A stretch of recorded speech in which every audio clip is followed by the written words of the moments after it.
Little bird up there. This is Esk. Initially thinking it was a bit cross, but just sort of feeling out the wind now. I don't have a windsock, so just sort of guessing. Here's my downwind leg, so this will tell me what direction it is. Yeah, it's a bit cross. My downwind's pretty fast. Looks like it's high tide. Running a bit of brakes at the moment just to get a bit more lift.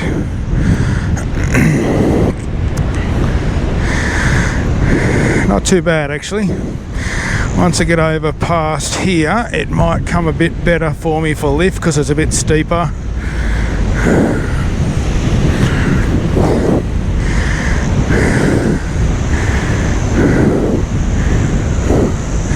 There we go.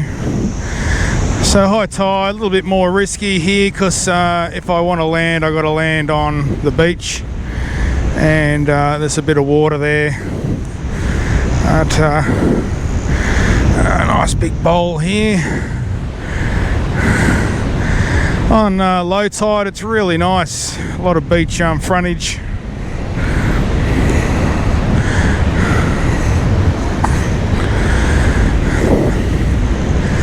Yeah, quite happy with this wind now. If I do have to land, I'll probably land on the rocks more so than the water. Water's no fun.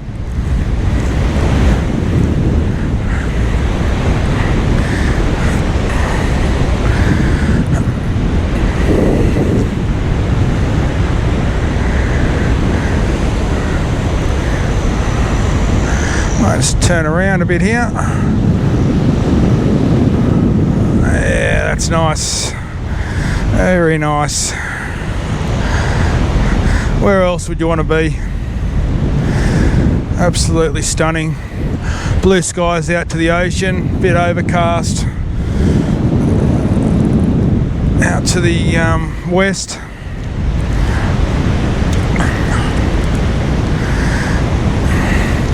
So you can see how my upwind leg's a lot slower. That's because I've got a lot more headwind. It's coming a bit more from the south, so ideally we want it 90 degrees to the hill.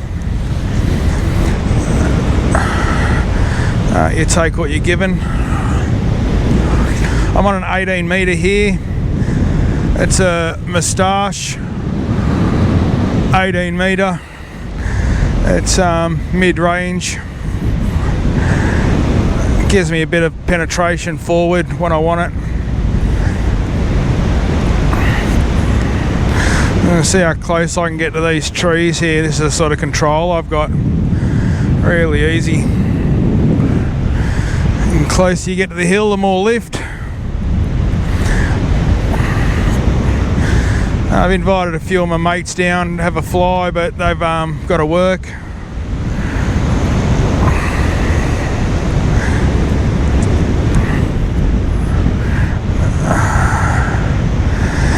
A nice lift over this bowl, big sand spit.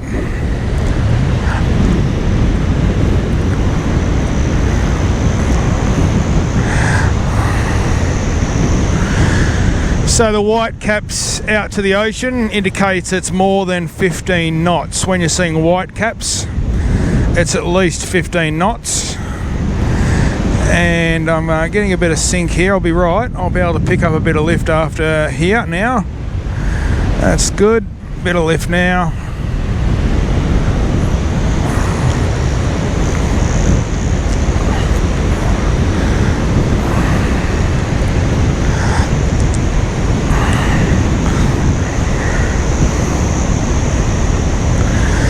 Bloke out there fishing.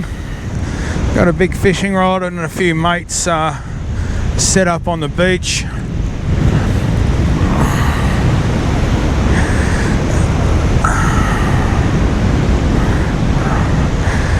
Someone's showing interest down there, looking up. Give them a wave. Yep, they're happy, they're friendly.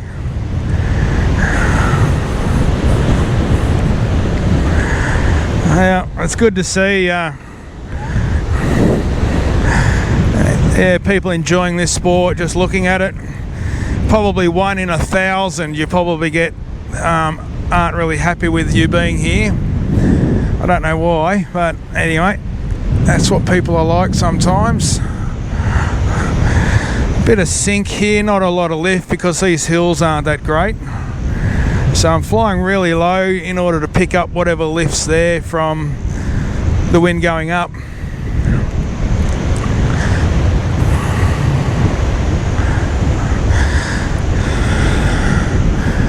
Still on a bit of brake to slow down, get a bit of lift. Some decent hills here now, so that'll be better for me.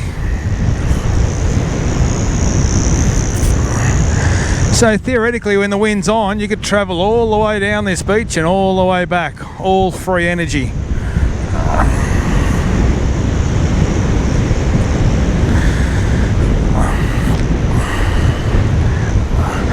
So that little bottom hill, see how it's got an initial hill, then a bit of a dip, then a big hill. That little dip there does impact the wind a little bit. It sort of, you know, shuffles it up a bit. I'm going to get a bit of lift here and then turn. So going back behind the hill as usual, turning, and oh yeah, there we go. Bit of brake. It takes a little bit to get your speed up. Once you got your speed up, you can then accelerate a bit. But I'm really struggling here. I'm okay, but it's just a little bit harder to fly because there's not as much lift and not as much wind, and the wind's at a slight angle. So the downwind leg's good fun, really fast. And have they caught a fish? No fish there.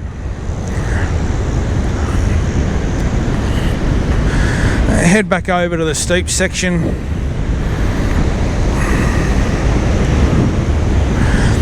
SQ is probably one of the prettiest sites to fly that I've been at. The terrain is really satisfying to look at. However, the water being high tide I don't really like. I do like sand down there to land on.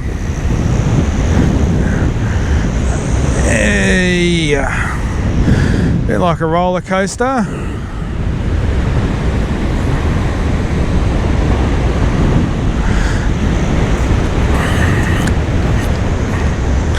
So all my steering's done through my hands. I'm holding some toggles there, and as I pull down one side, it twists the wing evenly on one side to create a turn. So I've either got full speed, which is hands up, hands down, which is a bit of lift,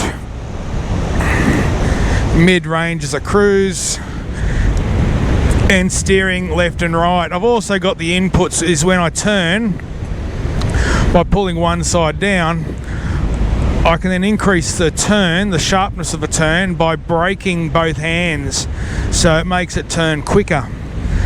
I might turn here. I don't really like all that water down there. If I did bomb out, I'd land on the sand or the rocks.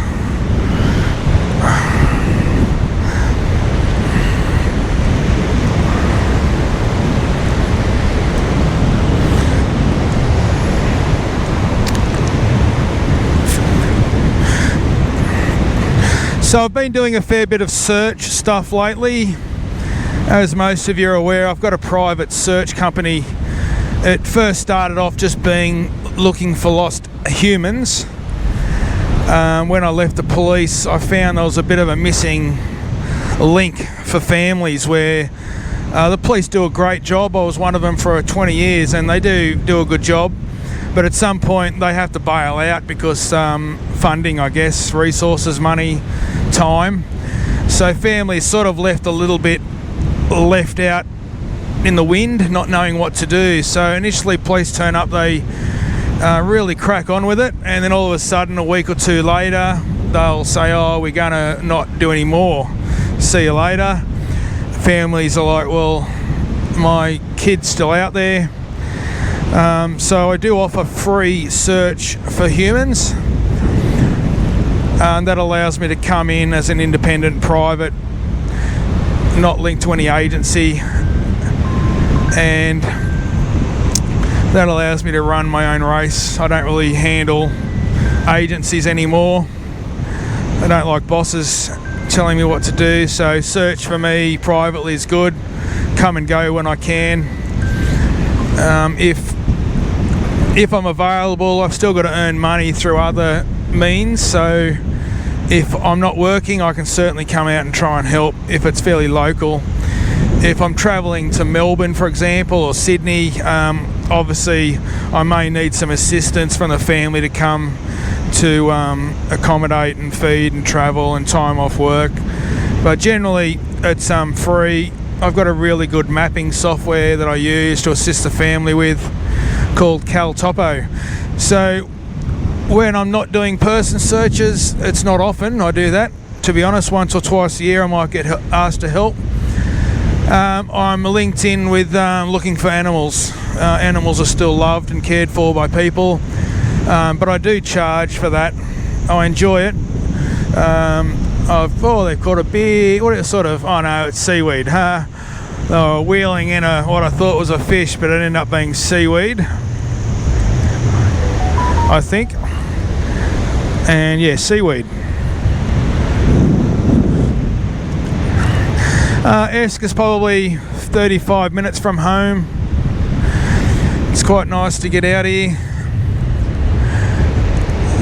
I can only fly when the wind's on, so when it's on I'm trying to get out here. It's my relax place. Best thing for my head ever. So if you got any head noises or not feeling well, this might be the sport for you. Have a look at what I'm doing. I'm just hovering over grass, over hills, feeling what the wind's doing, reading it, being part of it, no one hassling you. So yeah, look at this sport if you're interested. So with my search, I've got access to, I'm pretty active in whitewater stuff, so really good at that. So if there's any whitewater raft, canoe access, I've got a large 6.2 metre boat I can use for water access. Roping. Currently doing a fair bit of instructing vertical rescue, so I've got all the gear for that, for remote access. I've got a really good drone. It's a Moustache 300. It's a good bit of gear. Cost me $35,000. So yeah, that's why I need to charge for animals. I've got to make some money back to, buy more batteries and pay off the drone. And so yeah, I apologise for those animal owners, but that's the way it is. And I'm saving up for a Moustache 4T. It's a new drone. It's got artificial intelligence on it, which will be the next thing in drones, and this will allow me to use AI to help with my search. That costs about 11 or 12 grand, so trying to save up for that. I've got a little GoFundMe going if you are wanting to throw a few little dollars at it. So yeah, oh, getting low there, scratching the trees. I've got an electric mountain bike, a motorbike,